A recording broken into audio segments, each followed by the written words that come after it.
Hi, I'm doctor Mahi Bharadwaj. శరీరం వ్యాధి నిరోధక శక్తిని తనకు తానుగా సృష్టించుకొని ఉత్పత్తి చేసుకుంటుంది అని చెప్పేసి మనం మాట్లాడుకున్నాం. దీంట్లో అంటే ఇమ్యూనిటీ గ్లాండ్స్లో వెరీ వెరీ ఇంపార్టెంట్ నాలుగవదైనది బోన్ మ్యారో. బోన్ మ్యారోలో ఉత్పత్తి అయ్యే వ్యాధి నిరోధక శక్తి మనకెంతగానో రక్షణ కవచంలా పనిచేసి ఆరోగ్యాన్ని అందిస్తుంది. దీంట్లో అంటే ఎస్పెషల్లీ తొడ ఎముకల్లోని మధ్యలో తయారయ్యే ఈ వ్యాధి నిరోధక శక్తి వెరీ వెరీ పవర్ఫుల్.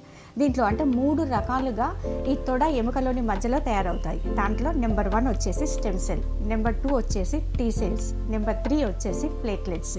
ఇవి 3 కూడా తొడ ఎముకలోని మధ్యలో ఉత్పత్తి జరగడం అనేది జరుగుతుంది. కాబట్టి ఇది మన శరీరానికి ఆరోగ్యాన్ని ప్రతి ఆర్గాన్ యొక్క ఆరోగ్యాన్ని ఇవ్వాలి అని అంటే ఈ ఉత్పత్తులు అనేది ప్రాపర్ వేలో జరగాలి. దీనికి సంబంధించి ఫుల్ ప్లెడ్జ్డ్గా ఒక్కొక్క దాని గురించి మనం తెలుసుకుందాం. వాటికి సంబంధించిన వీడియోస్ చేస్తుంటాను. ఫాలో అవ్వండి, సబ్స్క్రైబ్ చేసుకోండి.